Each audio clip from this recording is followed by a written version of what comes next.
what I'm going to write to you about today are the real-life phases you'll experience and the emotions that go along with them when you encounter your twin flame. My personal philosophy is that there are enough people out there telling you every theory under the sun, and you will find teachings that resonate with you. I am here to be real with you. I am here to say, yeah, twin flames, fantastic, big picture ethereal reunion, shifting planet energy and all that, but right now, your heart feels like it's been ripped through your nose and you don't know how to breathe anymore. Or you're living your entire life in the shadow of waiting for them to come back to you. You've convinced yourself you have no strength and power of your own and you are dwindling. All the theories in the world are fantastic, but let's deal with the real world stuff first, so we aren't incapacitated from life anymore. I will be entirely honest that I think twin flames has become somewhat like a religion, each sect of people holding passionately to their beliefs. I believe the real truth lies somewhere in between it all. I believe most people are expecting a twin flame to be something it won't ever be, and I believe many people are trying to give the term twin flame to relationships that are simply unhealthy and toxic so they have some justification for staying in them. All these things have their reasons, and the fact is that as long as you're getting something from a situation or relationship, you'll find a reason to stay in it. I truly believe to the depths of my soul that the only way to get through life, happy, whole and experiencing your magic, is to live authentically in your truth. Whatever you chose to do, doesn't matter near as much as why, and if you are consciously aware of it. When we have awareness, when we have enlightenment, we have power, and at the end of the day, that is the thing I wish for all of you: truth over denial, power over limitations. Below are my own opinions based on my own experience, study, research, and talking to hundreds upon hundreds of twin flames. Take what resonates, leave what doesn't. You are here for a reason. I pray you are blessed. 1. Shock and awe. The very first thing you'll discover is the deep sense of knowing. You'll feel this person in your soul. This happens with all types of soul bonds, but there is a weight that comes with the twin flame meeting that doesn't with the others. This isn't so much, "Oh, I know you," as, "Oh, I've been looking for you." If you've never really felt that before, you won't have the words to entirely describe the sensation, but it will be a blend of comfort and excitement that is unmatched to anything else, and it's this feeling that will bring on a state of awe and euphoria that will last potentially for months. At first everything is very wonderful and beautiful. You are experiencing awakenings left and right, your chakras are lighting up, you may be having past life flashes, expanded spiritual awareness, possibly even telepathy and other forms of contact that aren't within the physical realm. You are not crazy, this happens to all of us. The sex will be unlike anything you've ever felt because there will be this deep connection of souls. It won't be a mere physical act, you will be bonding and reconnecting on all levels imaginable. In some cases, the intensity will scare one or both of you right away, or you may both be able to simply stay in the moment and enjoy every sensation. It's a coming home. It's most likely what you've searched for all your life, and you feel blessed beyond words that this actually exists, and you've got it. My advice to you in this phase: enjoy every single moment of it. Do not overanalyze it, do not fear it, do not hold back. Dive into these sweet blissful waters and swim in the deep end, because in my experience, they never come back around again and they are absolutely not to be missed. 2. Rough waters. One of the biggest aspects of the twin flame is that it mirrors back to you all the areas you have wounds. Every place that you are not acting in your best interest, and where you need to grow. That is painful. There is no two ways about it. Going through this part of the process, that can start as soon as a few weeks into the relationship, is like walking through fire. In my personal experience, we had about 2 months of the honeymoon period where all was right with the world. We were in awe of finally having found one another, and we knew there could be no deeper love than what we were feeling at the time. Then the pain started. Fights over stupid things that felt like the world hinged on it. Painful reminders of abandonment, rejection, insecurities, and jealousies. It all started coming out of the woodwork. He also met someone else who, at first, was just a fun distraction since he lived so far away, but later became the perfect place for him to run to. My advice to you in this stage is stay aware, be intentional, be damn honest with yourself, and most of all, be prayerful. Without my guides leading me through this field of landmines, I'm not sure how I would have made it. You connect with what you know as God and you hold on for dear life. You do the work that's being brought to you. All those fears and hurts, pain, and past issues, as they come up, you deal with them, you clear them. That is why you're here, that is your purpose during this phase, and no, you don't get to say, yeah, this isn't fun anymore, I think I'm done. The universe will not allow it. You are in it, you find a way to get through it.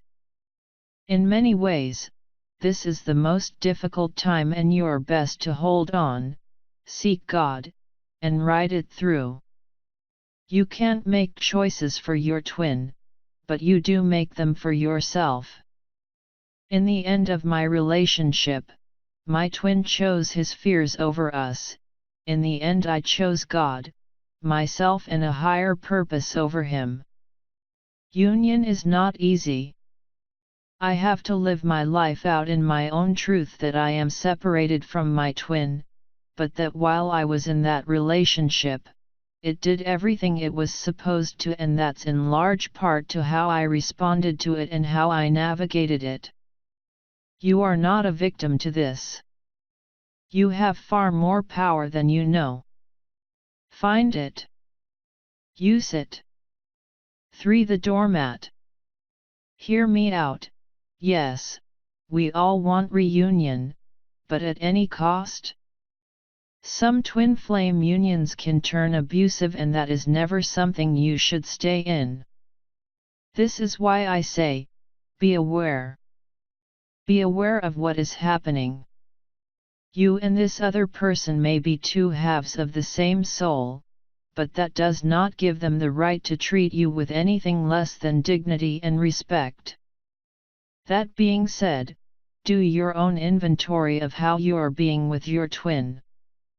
Has this become all about you and what you want? I would remind you to treat your twin with the same dignity and respect you want to be treated with. You cannot force reunion, and furthermore, the mirror does work both ways. Remember that your twin is in pain as well as you at this point. Their stuff is coming up as much as yours is. That's not to say you should bend over backwards to let them be in less pain, it's simply important to acknowledge that you are both going through something very difficult. Too often we get entirely self-absorbed and just think that if our twins would give in, everything would be fine. We put the blame of conflict entirely on them, their fears, their unwillingness to do it our way when what we should be doing is looking inward and upward, loving them in the purest sense of the word, while we love God and ourselves. This relationship is a triangle in the truest sense of the word, and we must remember that. The other big point: being a twin flame to someone does not give you rights to abuse or otherwise victimize a person, and we always have the right, the ability, and the responsibility to say, "No, you cannot treat me like this." I feel very strongly that too many of us act in fear of losing this other person and give them far more leeway than we ever would anyone else. I believe what we are doing in this phase is nothing more than enabling these people, these ones we say we love so dearly, to never grow, to never have their dark night of the soul, to never find their awakening that would lead them back to us in full reunion. You are not serving your twin by being a doormat to them. I cannot express this strongly enough. For desperation. On some level you feel your twin slipping away and panic has begun to take hold. This is the stage that gets ugly because we too often get it into our heads that all that has to happen for this to work is to get the other person to see us in person, and quite frankly, FK us. Pardon my language. We start to believe that our twins are merely under some kind of spell, we feel them pulling away, we know we are losing them. Oftentimes they have stopped seeing us, but have kept an online channel open. It is here where we do the things we will most regret on the other side. This is where we are in danger of losing our dignity. There is nothing you can do at this point, but surrender and trust there is a bigger plan at play. In my experience and countless consultations, separation does seem to be inevitable. I'm not telling you to give up. I'm telling you to surrender to that which you know is greater than you. There is a huge difference there. The truth is there is not a twin flame couple I know of who isn't in, or hasn't gone through, separation. Separation has purpose all its own, and we'll get to that next, but for this stage, when you feel that desperate, you are about to lose the most wonderful thing you've ever known feeling, I would beg you to have faith, accept what is happening, and trust there is a bigger plan at work here. That will probably be the hardest thing you will ever have to do in your life, but if you can manage it, it will make all the difference in the world for how quickly you will regain your life afterwards. 5. Soul tearing, unbearable pain, also known as separation. Inevitably every twin flame couple comes to this stage. I have never heard of one that doesn't. More often than not, there is a tearing apart, unbearable pain, a reunion that doesn't work, and we repeat. One word of caution here: I know of twins who go back and forth in this separation phase for decades. I do not see the point to this. This kind of coming together, breaking apart damages the soul the way the wave erodes the shore. One of the things you simply must do when you are in separation, is give some serious thought to what this relationship needs to be in order for you to accept it back into your life. You have the right to say no to this person if they come back and their presence will be detrimental to your life. True reunion is supposed to be a thing of beauty, and it takes a lot of damn hard work to be ready for that. If you've become that person and they haven't, then send them back out, they have more work to be done. If they are not serving your highest good, if they have come back out of some lower energy need for control or codependency, I would beg you to stop that cycle immediately. I hear all the time, he can't keep away from me, it's the twin flame connection. I would dare say it's not the twin flame connection as much as it's the fact you allow them to get away with crap no one else will, therefore they are comfortable with you. They know you always welcome them back no matter what they do. They love that they never have to change, you accept them for exactly who they are. That's not the twin flame. That's basic human dependency and abuse. I see a frightening trend beginning where groups of people, mostly women, are all commiserating over these unhealthy, painful relationships they are in, justifying every behavior with, "Well, he's my twin, you know how it is." And everyone in the group will come back with, "Hugs, yeah we know. You'll get through it. We are acting crazy here. This is not how it is to be." These relationships are supposed to light up the world. If yours isn't, then take a long hard look at what's really going on and make a stand for yourself and for what the relationship truly can become. This cycle can go on for years, and if you hear nothing else from this article, hear this. Your twin flame journey is here to serve you and serve the planet. If it is not, then something must change. Do not let it drag you around like you've fallen from a merry-go-round and your clothing has stuck on the horse. You have power and control in this, and every situation in your life. You do what you must to be strong, to be whole, to be well. Do not fall into this pattern of together apart and let it tear your soul to pieces. Once you have experienced the first separation, it is time to start doing your own work. It is time to start processing everything you've been through, and most importantly, it's time to decide what you need from this relationship and what you will and will not accept.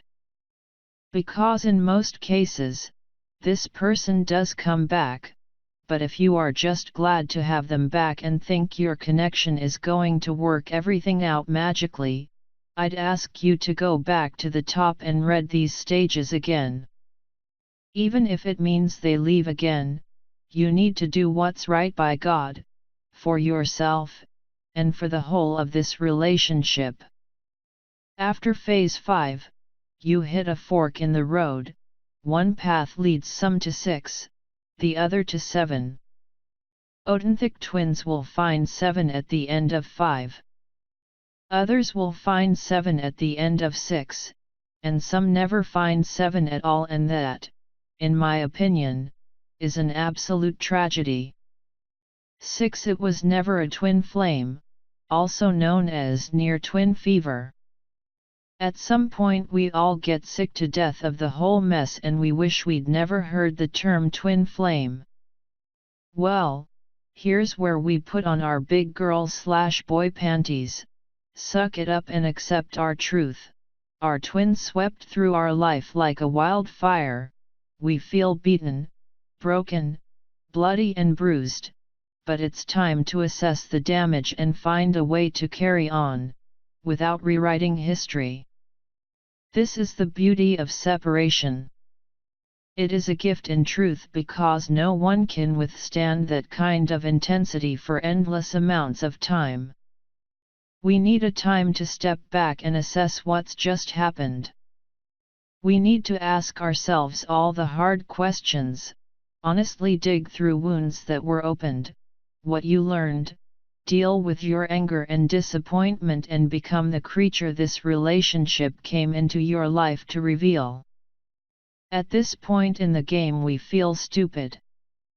We feel like we gave our hearts in the biggest way imaginable and were rejected.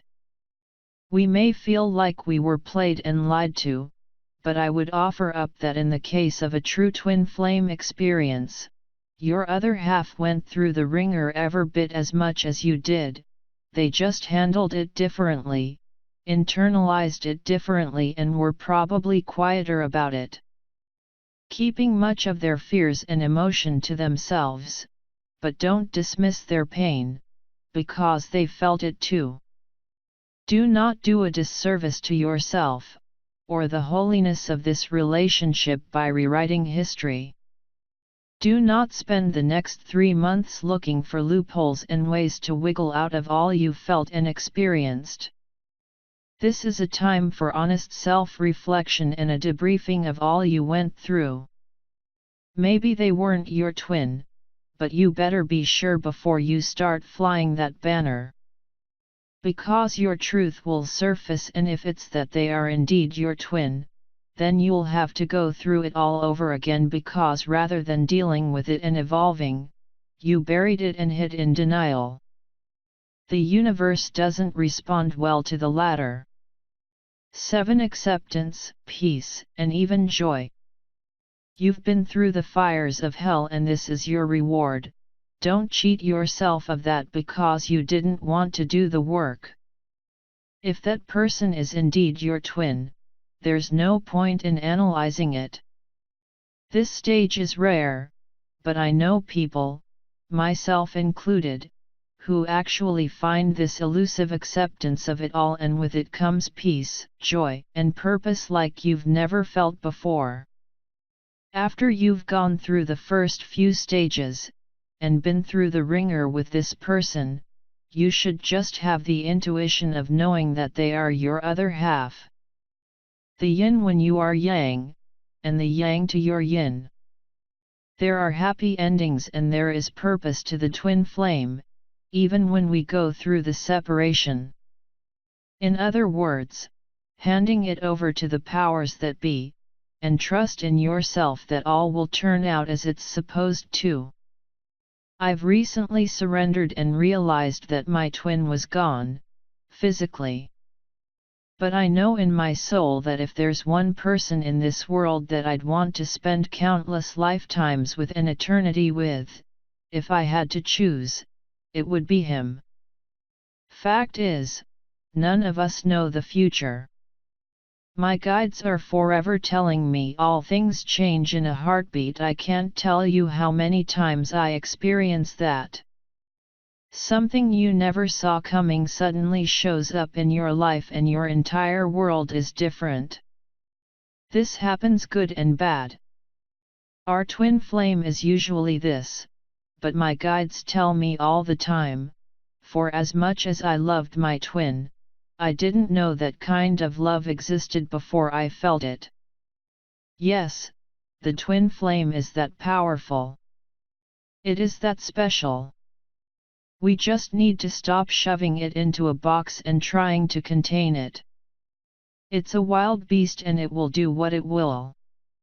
I am a hopeless romantic and eternal optimist, and I do believe in great love and couples defying all odds to be together.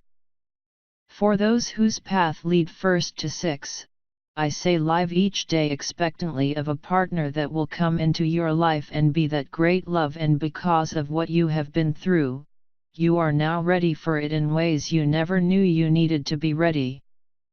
Hold on.